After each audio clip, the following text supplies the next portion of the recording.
Everyone, and good afternoon and good evening for those of you joining us from the overseas. Thank you for joining the Anti-Racism Seminar, Asian Students Experience today. My name is Hyunjin Ya. I'm the International Programs Coordinator for the Office of International Programs at the School of Environmental and Biological Sciences. Our office works on student engagement and internationalization of campus at SEBS. I'd like to inform you that this seminar will be recorded and will be made available online. We will send you an email with a link to the recording when it becomes available. During the pandemic, we witnessed a nationwide increase in an anti-Asian racism. As President Holloway stated, we are living in a moment of global racial reckoning, and I believe that the conversation that we are going to have today is crucial as it is connected to this time and space. Before diving into the conversation, I'd like to launch a quick poll.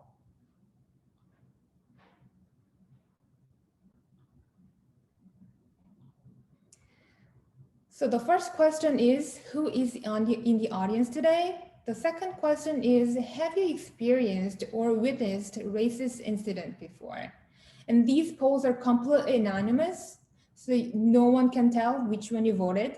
So please feel free to vote. So for the second question, you have a few options. It's multiple choice. So if you have, so the question is asking, have you experienced or witnessed racist incident? The answer is yes, on campus, yes, off campus, yes, on virtual courses or other online education, yes, online platforms such as social media, and it's cut off, but it says online forums, and other, and the last one is no. If you chose other, and if you feel comfortable, could you share your experience in the chat?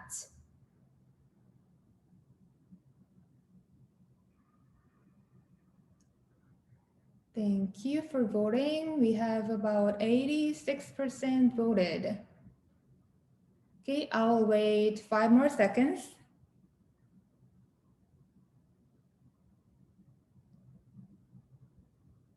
Okay, I will end the poll here.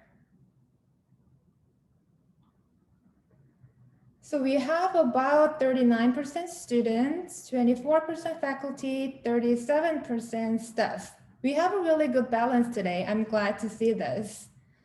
For the second question, we have 70% saying they have experienced witnessed racist incident on campus, but we have a higher percentage, 55% yes, off campus.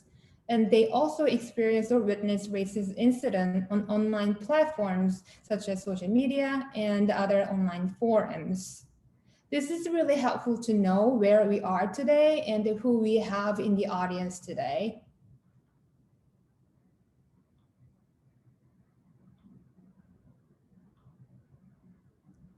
So it looks like the conversation about anti-racism or something that we really need today. So we have a great panelist today who will lead us this crucial conversation. To start, I'd like to invite Jeff Wang, Assistant Vice President for Global Affairs at Rutgers Global, to give you a few words. Good morning, good afternoon, good evening, wherever you are.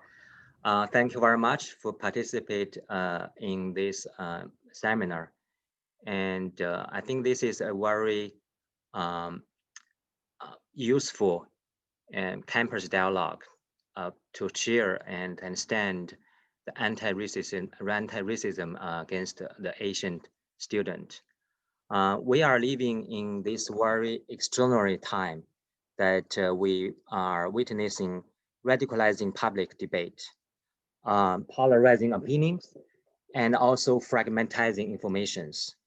And what happened in the society definitely have a ripple impact on our campus. Next slide, please. So let me first say that this anti-Asian racism on college campus is not a new thing.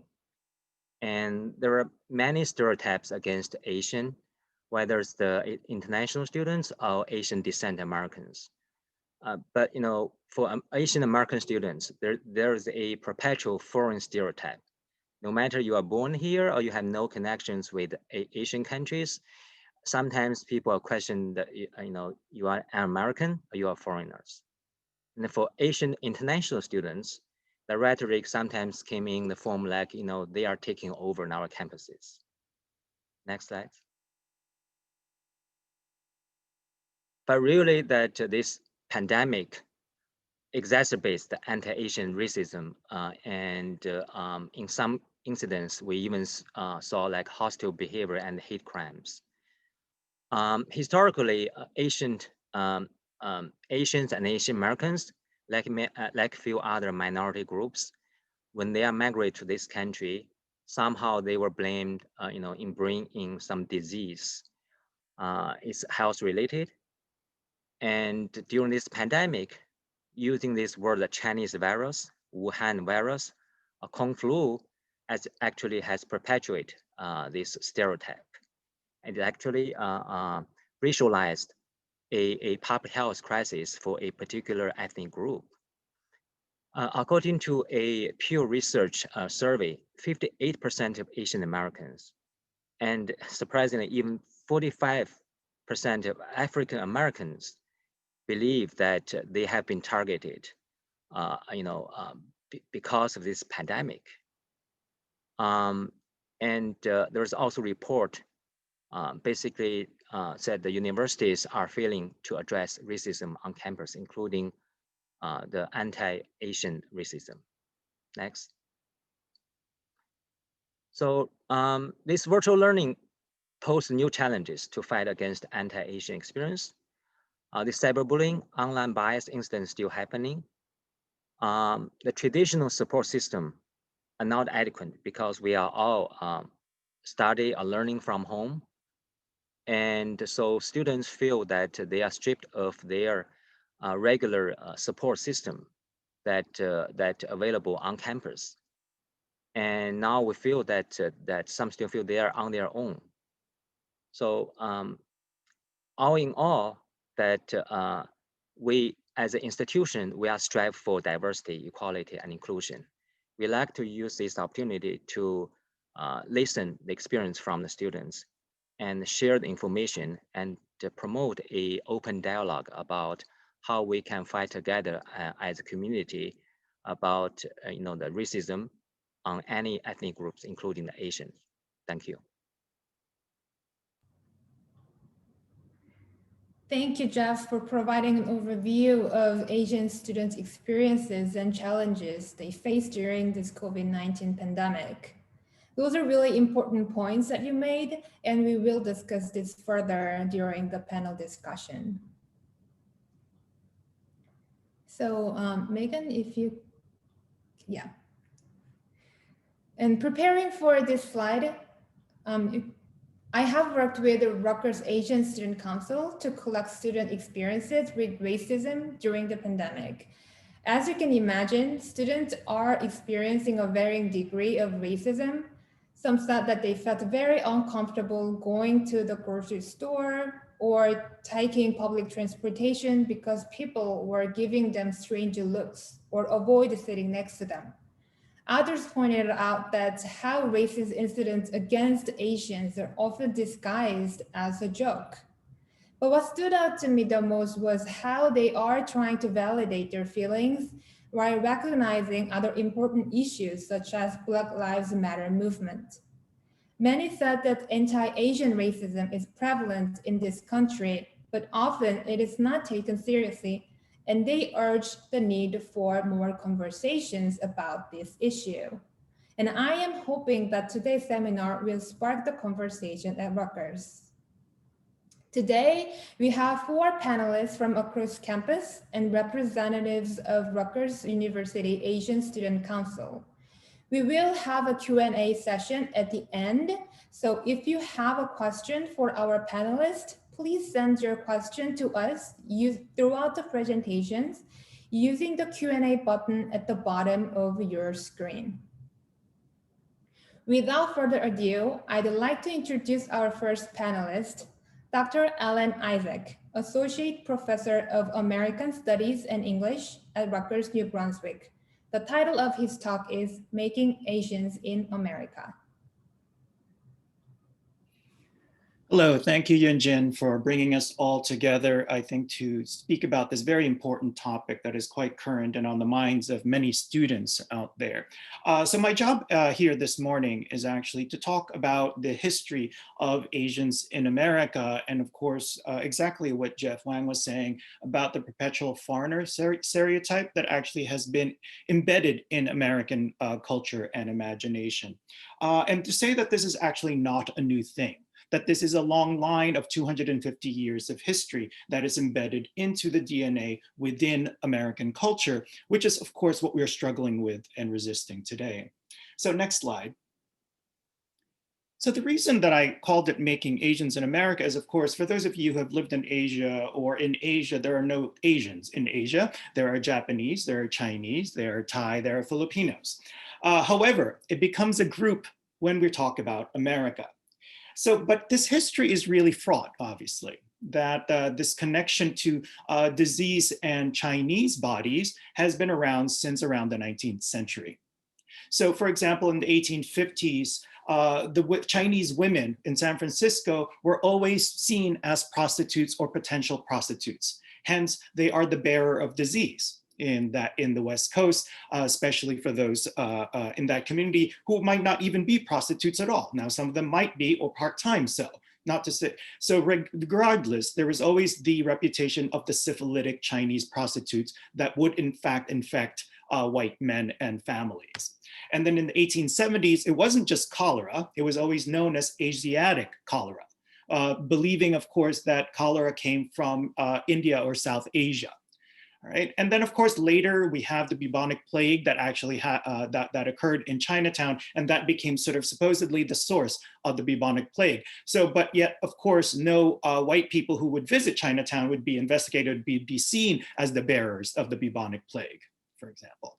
And then, of course, we've had the notions of Chinese flus since the 1950s. There was the Chinese flu in the 50s, the Hong Kong flu misspelling in the 1960s, and of course, swine flu, the H1N1 virus just recently in 09-010. Next slide. I'm not going to go through this, but in 2011, for those of you who might know, there was a movie called Contagion. And of course, the origin of this contagion, starting with Gwyneth Paltrow and Matt Damon, was actually Macau. So you can look at that later on YouTube if you wish. Next slide. And even in 2015, even before the virus came, there was already anti-Chinese sentiment that was actually in, that is found. And this one is in San Francisco, where there is sort of this vitriol against, of course, the Asian populations there. So I'm saying this was in 2015. So I'm saying that this is even before, of course, the 2020 virus, that the sentiment comes in. There's a history behind all this, right? This anti-Chinese sentiment, as well as an overall anti-Asian sentiment in the US. Next slide. So when I say Asians are made in America, that being Asian American or being Asian in America is actually a history, not necessarily an identity, but it's an identity that has been a group identity that has been created out of laws. So for example, from the 1790s to the 1940s, Asian American history would actually see Asian bodies as excluded from becoming US citizens. 1790 Immigration Act, basically at the founding of the US, only white men of property were allowed, free white men of property were allowed to actually be citizens of the US. And so that actually went through up to the 1940s, where there was deliberate bans on Asian immigrants becoming US citizens. And so from 1882 to 1965, there was an exclusion of Asian immigrants, large scale entry into the US. And 1882 I use because that is the Chinese Exclusion Act. And only in 1965 was that actually revised to include Asian immigrants allowed entry in large numbers into the United States. But throughout the 19th century onwards, we've always seen that Asian immigration was always controlled through labor needs and economic demands in the United States. And so that's what Jeff was saying about the perpetual foreigner myth. This rather innocent question, even if it's a real authentic question of where are you from, is already based on a particular notion of what the answer is. Usually the Asian-faced person usually gets this answer. Now, if they don't have an Asian looking face, they usually have to speak first before somebody asks them, where are you from? So it's not as if they're expecting you to say New Jersey, because I am from New Jersey, I grew up in Jersey City, but that's never enough. And so they would ask, of course, where's your parents from, or your grandparents from? So, but inevitably, next slide, they want an answer from this region that they imagine. Oh, sorry, before that. Slide before. I'm sorry, back up. And, oh no, keep going to the map of Asia forward. There it is. That inevitably the answer has to be from this region that we imagine to be Asia, right? Not Jersey City, not New Jersey, and not from New York or even Canada. So basically Asia becomes this place outside, and this face would then actually then belong outside that question. All right, next slide. Next slide.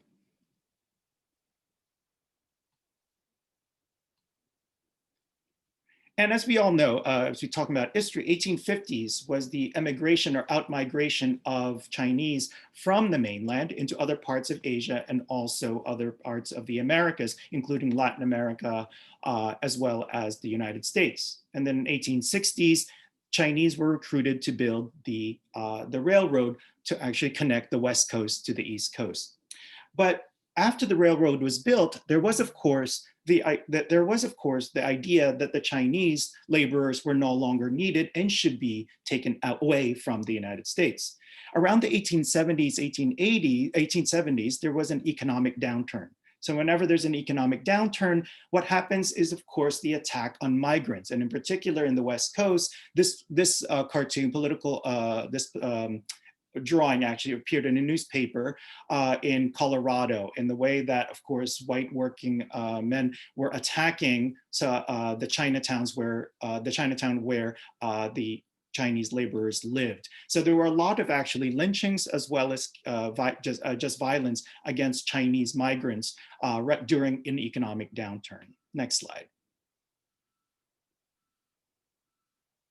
Next slide. And Megan, just tell me when my time is about to be up. The slide before that. That's it.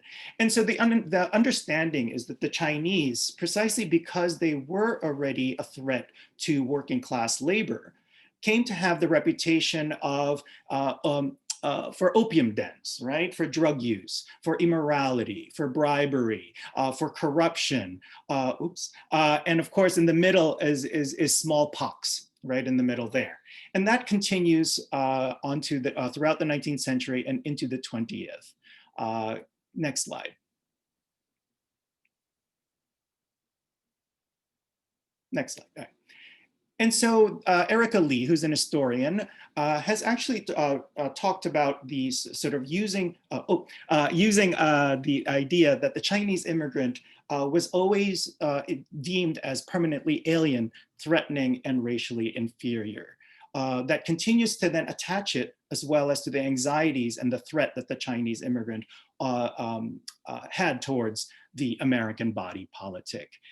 So again, when we're talking about sort of like Asian American history or the making of Asians in America, we are talking about a type of body and a type of people that were deemed outside of the US body politics, as well as a threat to the health of the American body politic. So I'll stop there. I could show you a lot more slides, but we can save that for Q&A.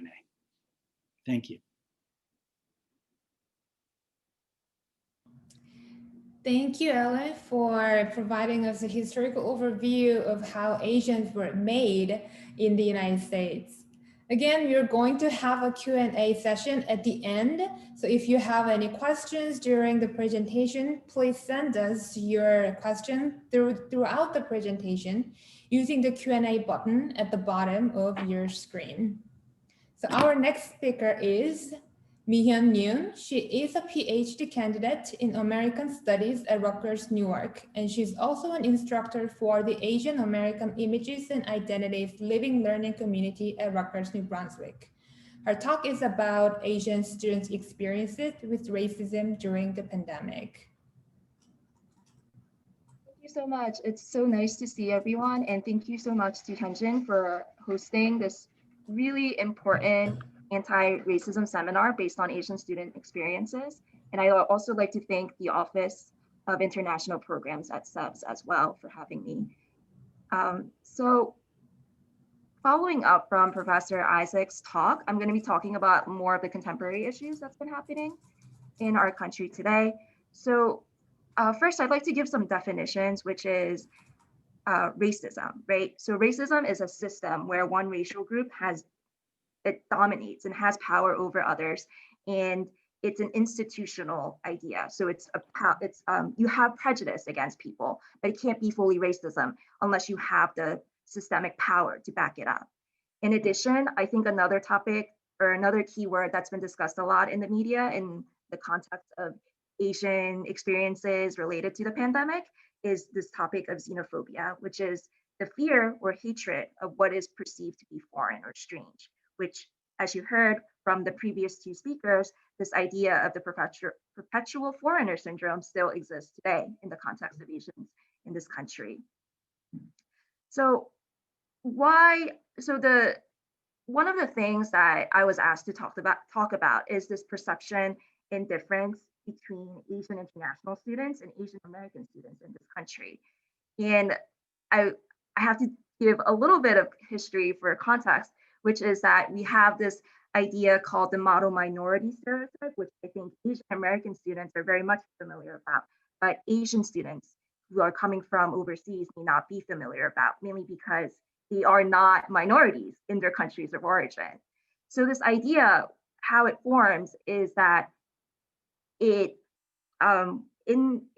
World War II in this country, you have Japanese Americans being interned. And then after the war ends, you have now a normalization of relations between the US and certain Asian countries. In that context, at the same time that the civil rights movement is happening, you have a context where communists are attacking the US because they're trying to attack this idea in politics as well as economy. And US feels like to gain favor with other countries outside overseas, they need to now grant certain accessibility and certain freedoms to the Asian population, which hadn't existed before. So it forms certain immigration acts, and it also pops up Japanese Americans who had been previously interned for now being able to successfully overcome that internment and succeed into the population as a model minority. However, this is very problematic because it's using Japanese Americans initially, and then Chinese Americans, and then overall Asian Americans as a group to act as a wedge between white society and other people of color. So in that effect, that's why typically because of this white minority stereotype, typically Asian experiences compared to other experiences of people of color may not be considered as bad. But of course, due to this idea that Asians are this perpetual foreigner, we can quickly see how things turn at a change of geopolitical systems or geopolitical issues. So why this idea of the Chinese virus? Obviously, it's racist because we have the World Health Organization has established new guidelines for naming viruses. And the fact that, as it was mentioned by Jeff Wang earlier, to call this virus Kung flu, China virus, Wuhan virus, these are all problematic because you are identifying this disease as originating from a location, and then it's bringing those ideas and transporting it onto the people who live here, which And then, so by that, of course, Chinese people are affected, but because typically Americans in this country can't differentiate one Asian from another, other people tend to be affected as well. So you can, many of you may have heard of anecdotes or news stories where there was a Korean American man who was spat on at New York Penn Station for the fact that he was thought to be Chinese. Even a Burmese family in Texas, a father and his son were just waiting in line to shop, and they were stabbed in the face because, and mind you, Burma, and they don't look I mean, they're Asian, but they don't look anything like East Asians necessarily, but they were still stabbed in the face for these reasons. So you can see why this is a problem. And in the context of this, we have this Black Lives Matter movement which happens due to the death of George Floyd caused at the hands of a white police officer, Derek Chauvin, in Minneapolis. And at the same time, it's a really interesting dynamic because in that moment, that short video clip, you can see Asian complacency in this systematic form of racism by this image of a Hmong police officer who was at that scene at the time and didn't do anything to stop his colleague from doing this terrible act. So in this context, it's really important to see why Asian Americans are supporting the move for Black Lives Matter, which I think if you're overseas, and because as I mentioned, if you're in a dominant population, you don't see how the same system that is oppressing, suppressing, disenfranchising Black Americans in this country are the same system that works to negatively affect Asian Americans as well. While it may take different shapes and forms, it's still the same concept. So that's why you see so many more support by Asian Americans in this country for Black Lives Matter. And so you have people who are protesting, who are working on translation, such as the Letters for Black Lives, where Asian people of all different languages translated the letters so that they could present to their family, friends, etc., so that they can bring awareness to this really important cause. And of course, as many of you know, our own parents and older generations are perpetuating anti-Blackness due to their own perceptions as well. So I'm going to end with one quick note, which is that the reason that it's been really important for Asian Americans to stand together with the Black Lives Movement is because the Asian American movement itself that started in the 1960s, it can't have started with the influence of the Black Power movement. So there's a connection in that sense, and that's why more and more people today are seeing this importance for Asian Americans to be involved in the Black Lives Matter movement. Thank you so much. Thank you, Mi-hyun, for describing how Asian American students might understand the situation differently from their international peers. So again, if you have any questions for Mi-hyun or for any other panelist, please send them to us using the Q&A button at the bottom of your screen. We will answer them at the end of the session. So our next speaker is Yushi Wang. She is a community-based counselor at Rutgers CAPS. She will talk about racism and mental health. Hi everyone, my name is Yushi Wang and I'm one of the community-based counselors from Rutgers Counseling Center. So today I will be talking about how to cope with racism. As the panelists have mentioned that racially motivated violence against Asian Americans seems to be spreading just as quickly as the coronavirus itself. So I think that is really important that we hold spaces to talk about these experiences in the Asian community and how to cope as a community during this challenge time. Next slide, please.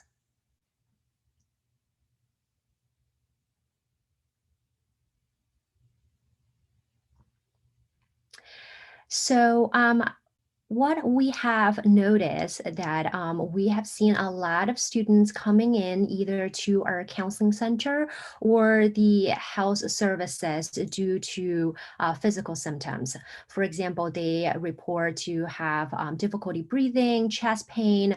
So what I want you to pay attention is that racism can actually negatively impact your physical and psychological health. The first number one is increase in anxiety. So a lot of students have been feeling on edge and worried about what people will do in public.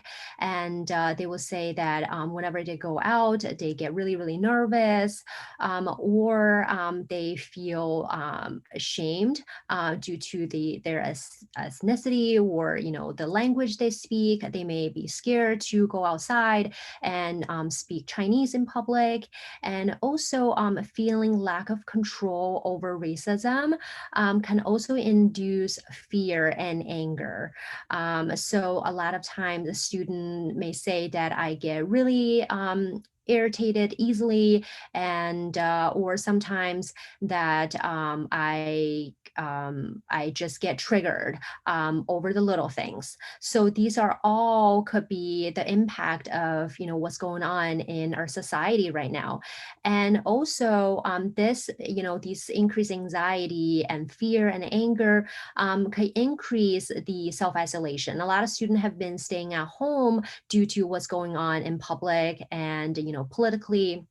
So, and then when they stay inside, it actually will increase the negative thinking, self-doubt, and self-blame, as well as increase of sadness.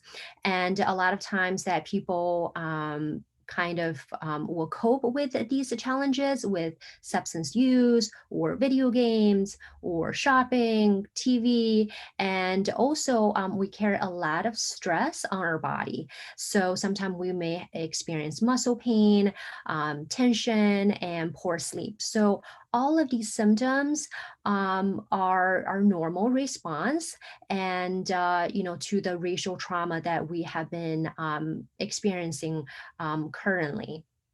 Next slide, please. So right now, I just want to take a few minutes because right now it's really difficult for everyone. So I want to kind of, center everyone with a guided breathing meditation to kind of like help you release some stress. So, so what we're going to do is we are going to breathing in calm and breathing out stress. So, so we'll start this by visualizing colors. As I'm guiding you and inviting you to practice this exercise at a pace that feels right to you. We will start by getting into a mindful position, choosing a posture both relaxed and comfortable, but also invites you to be awake and alert, making sure that your back is straight.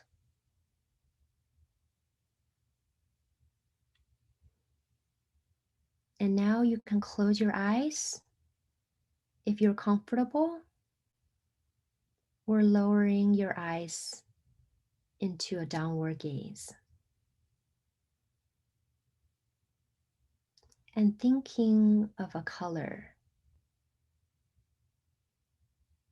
that's relaxing.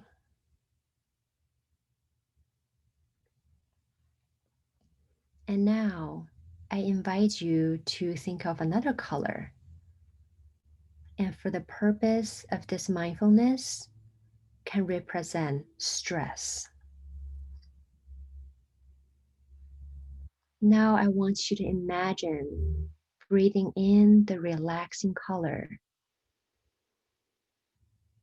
and visualize the relaxing color filling your lungs.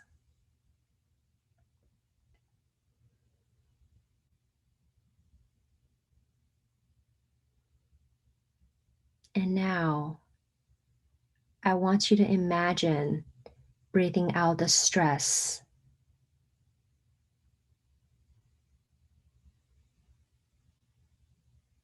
And when you breathe out the stress color, it will slowly disappear.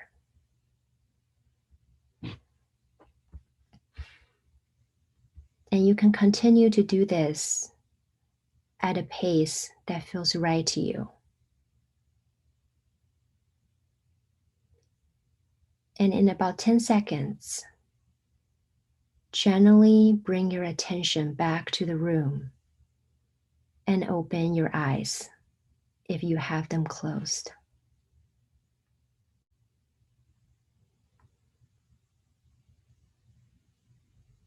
Next slide, please.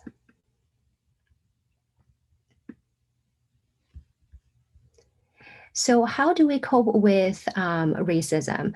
So what we need to do is we need to pay attention, really to pay attention to your emotions. When you have a headache or chest pain, it can really be related to your stress or anxiety. A lot of times we tend to overthink, or we get into these like negative thinking traps. So it can be very, very overwhelming. What I want you to do is you can definitely speak to a professional at CAPS, and what you can do on your own is really focus on what's in your control and what you can do now, right? So of course the pandemic, we cannot, it's out of our control. When things are out of our control, it really increases our anxiety, and because of the uncertainty. So you can either write up the gratitude journal, or share positivity with friends, and also take some time to relax, and make sure when you watch the news or social media, pay attention to your body and your emotions. When you feel like you have been triggered, really remove yourself from social media, and then when you face with discrimination, always safety is first. And what we want you to do is you can join online and really talk to like-minded people, and have a sense of community, and also get involved in social movement organization like other panelists have talked about. Next slide, please. And the last thing I want you to know is CAPS available remotely. You can always call us. We can have phone conversation, video sessions, and we provide individual or group therapy workshops, different mindfulness meditations. And so here is our phone number. And I also have other resources at the end for relaxation and other resources. So please, do check them out. Thank you. Thank you so much, Yushi, for discussing how racism impacts mental health and how we can cope with it. I also enjoy the meditation every time.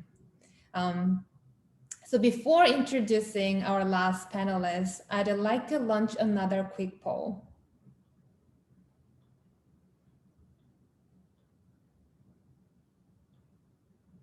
So the question is, do you know what resources exist at Rutgers to support our students? Yes, I know very well. Yes, I know some resources. No, I don't know. Again, this poll is anonymous. So no one, even I, won't be able to see who voted on what. 71%, 73%. I will wait 5 more seconds for our attendees can vote.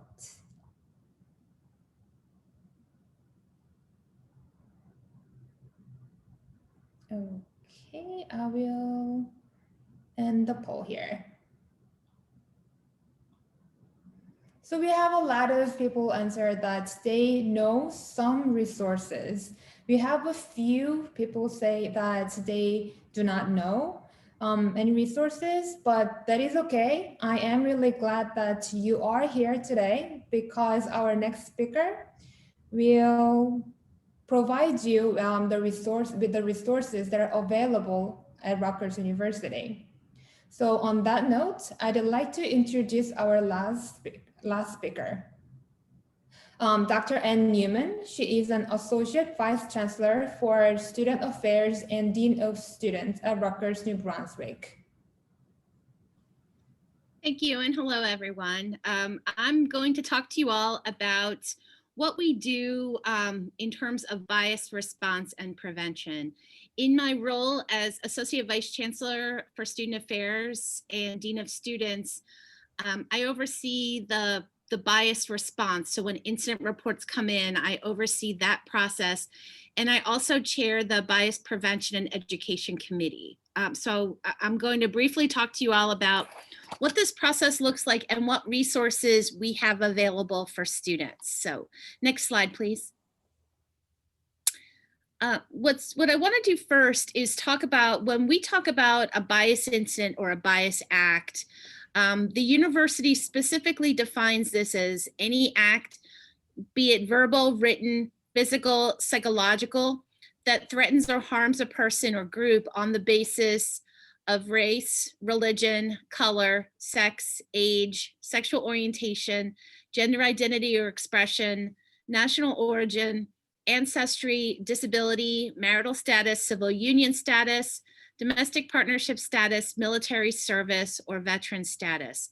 So if there's any student out there who believes that something happened to them, be it verbal, be it written, be it physical or psychological, based on who you are as a person, characteristics of you as a person, and that's impacted your physical health, your emotional health, the university wants to know about it. The behavior itself doesn't necessarily have to be a crime. It doesn't necessarily have to be a violation of any policy or procedure, but that doesn't mean that we can't help the person that's being impacted and we can't do something at the university. So when something occurs, we want to know what happened. Next slide, please. So the best place to start is bias.rutgers.edu.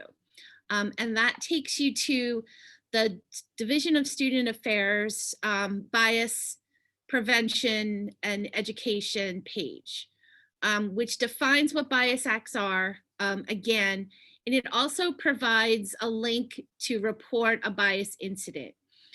So what we do is we ask community members, it doesn't necessarily have to be a student. So faculty and staff report things to this through the system as well, but students, and then those reports come in and they go to the Dean of Students office and we take action from there.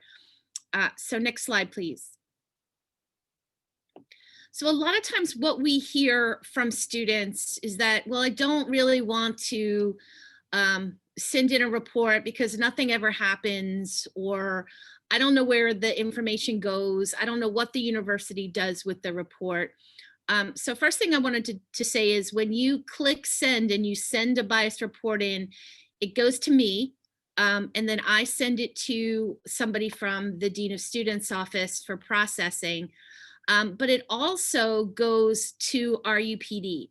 So they get a copy of every bias report that comes in. So if the report happens to include a crime, RUPD has that report and they immediately act upon it. So the first thing I do when I get reports is I read through the report. If the report involves faculty or staff, and sometimes it does because incidents happen in the classroom or through advising or through some other interaction, I forward those reports to our Employment Equity Office for investigation because they have oversight over faculty and staff behavior and discrimination by faculty and staff. If I'm reading through the report and the behaviors described indicate that a code of student conduct violation may have occurred, then the report is forwarded to the Office of Student Conduct for resolution. If the report involves sexual harassment, sexual discrimination, or sexual violence, I forward the report to our compliance and Title IX office for resolution. And if it doesn't include any of those aspects, it goes to a dean of students, one of our associate deans, who then will reach out to the person reporting if they provide their name. I didn't mention this, but students, faculty, staff, community members can report incidents of bias anonymously. So if you don't want to report your name, but you want the university to know about it, you can just submit it anonymously and we still respond to the incident. So once we receive the report, what we do is we immediately contact the reporter to let them know what resources are available. We gather additional information, provide the reporter with next steps, and then we follow up on the report. And that could be collecting information, talking to witnesses, our UPD. It could be going back to talk to faculty, staff. And then a bias response team member will make a recommendation for resolution. And that could be in the community, or that could be with the individuals. And there's a lot of things that we can do. Next steps, next slide, please. So these are our goals for bias prevention and education. I want to make sure that we have time to finish. So this is also on our website, but we want students and staff to provide information to us. We want to respond when people have been impacted and provide support. We also collect data, and we're always reviewing patterns of bias incidents to make recommendations to the university leadership for what we could be doing better to support our community. And we share resources for community prevention and postvention. So things that occur at NSO are sometimes changed based on incidents that happen. Fraternity and sorority training has often changed. What we do with athletics has changed based on information that comes in. Next slide, please.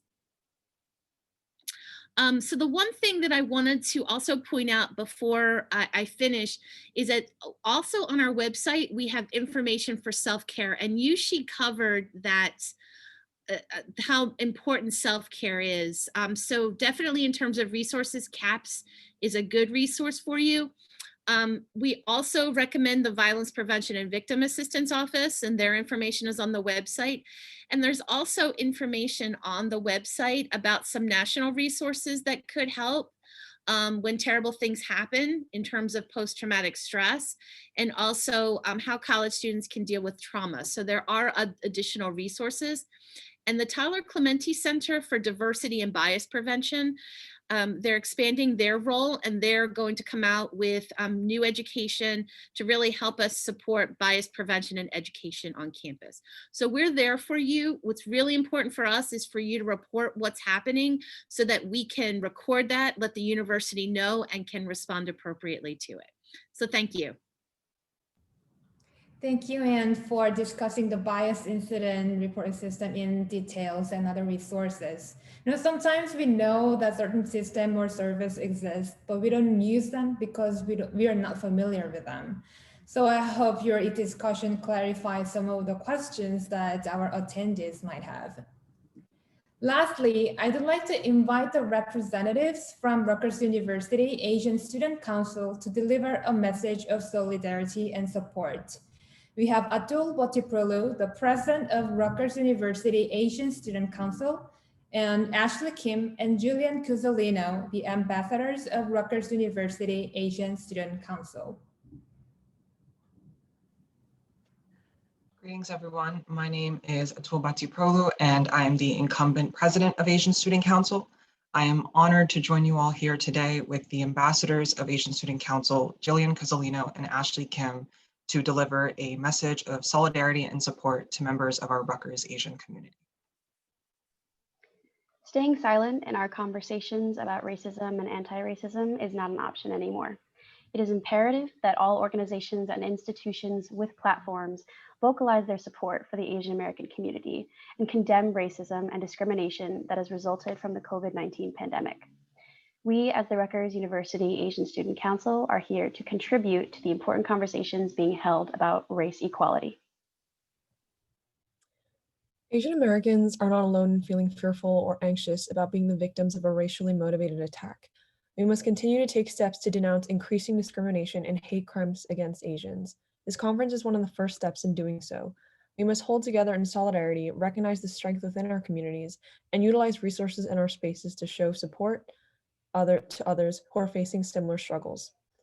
Racism is not an issue that solely affects those who engage in racist acts and those who are the victims of them. It is an issue that affects everyone, and as a result, everyone's support and action is equally as important. We at Asian Student Council strongly condemn any form of prejudice or bigotry on the basis of one's identity, and we categorically reject any form of discrimination intended to divide us in an effort to uphold discrimination, in an effort to uphold systemic racism and inequality. We extend our solidarity and support to our brethren in the Asian, Pacific Islander, and Desi American communities who have unfortunately had to face such experiences. And we want you to know that we see you, we hear you, and we believe you. As the governmental body for APTA students here at Rutgers, we will personally be taking steps to ensure that our campus is more inclusive of everyone.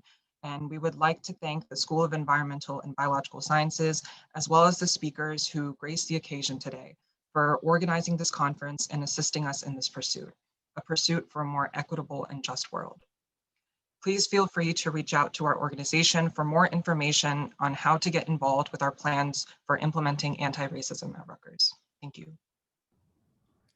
Thank you so much, Atul, Ashley, and Julian for delivering such a warm and warm message. I really appreciate it.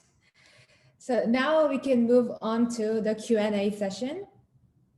So if you have questions for our panelists, please feel free to send them along using the Q&A button at the bottom of your screen.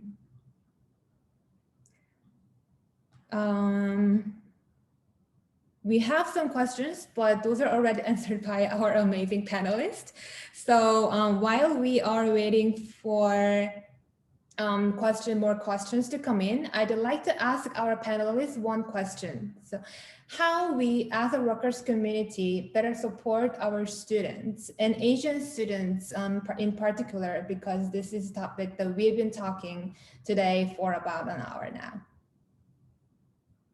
So if any one of our panelists want to take the question, please do.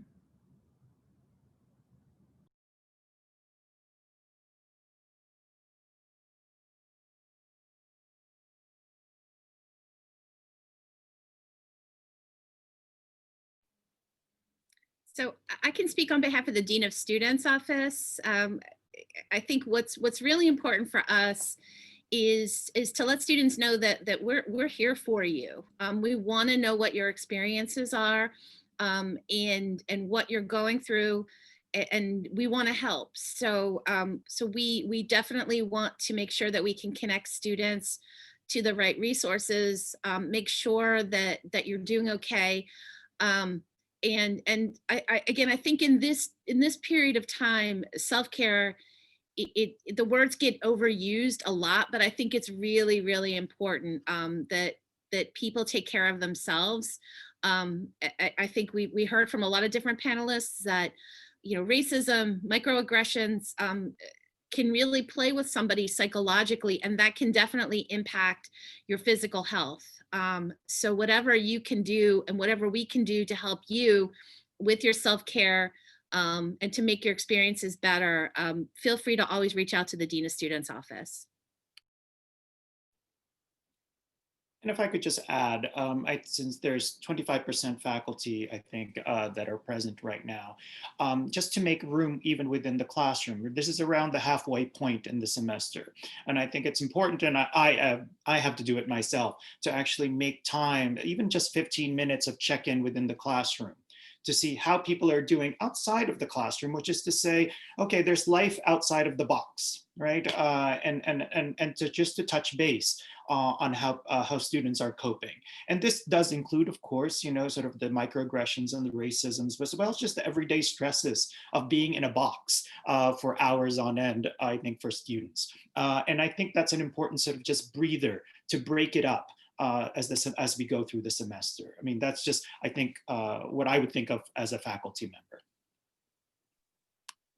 Also that for those 8,000 international students, I know that some of you will feel very confused or even scared by listening to the news and watch the TVs. But I want to assure you that Rutgers is really believing the diversity and inclusion and equity, that we are very proud about these values. And the good news is, and also that in Rutgers, the student body, Asian students take about 20% or even 30%. So it's just my guess, but I think it's probably true that we have much less anti-Asian racism than probably some of our peer institutions. And you just listen that Chancellor Noonan shared with you this bias report system. Feel free to use it. The university, all the staff members, faculty members are behind you. If you feel that you are racially unfairly targeted, please utilize those resources.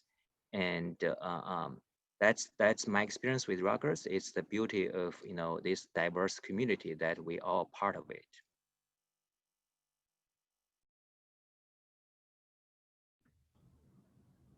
Thank you for your answers. So we received a few questions, and some of the questions are asking the same content. So I will combine the two questions and try to ask to make a one. So we have a question about sometimes racism takes the form of a compliment, thus normalizing racism. For example, all Asians are smart. Are there policies in place that handle or address these types of microaggressions? And some other questions asking, sometimes people consider that these are their aesthetic choice. Sometimes they are fetishizing some of the ethnic group. What do you think about that?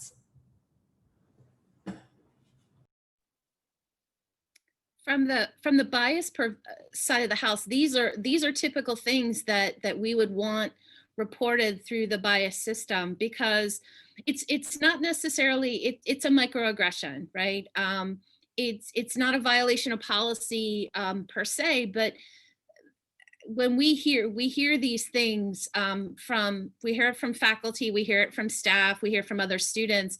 When those reports come in, it provides us an opportunity to have a conversation. And we do that. We will pull in students, we will have conversations with faculty, staff.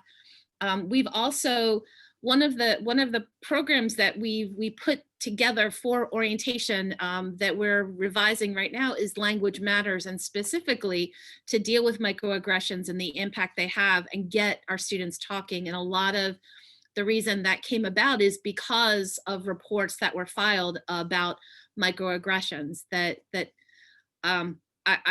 think that when you think about racism, right, there's a continuum. There's people that are blatant, that know what they're doing and have a specific agenda, and on the other side you have those that are specifically without a clue. So how do we educate?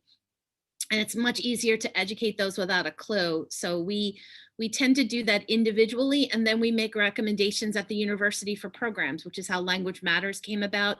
And for faculty and staff, there's a lot of really good programs that LinkedIn Learning is now doing regarding bias and microaggressions. So for the faculty and staff on board, if you want to look into your own education, I recommend looking at some of the LinkedIn Learning programs on bias and microaggressions. But those are things that we take on from the bias incident reporting process and the Bias Prevention Education Committee.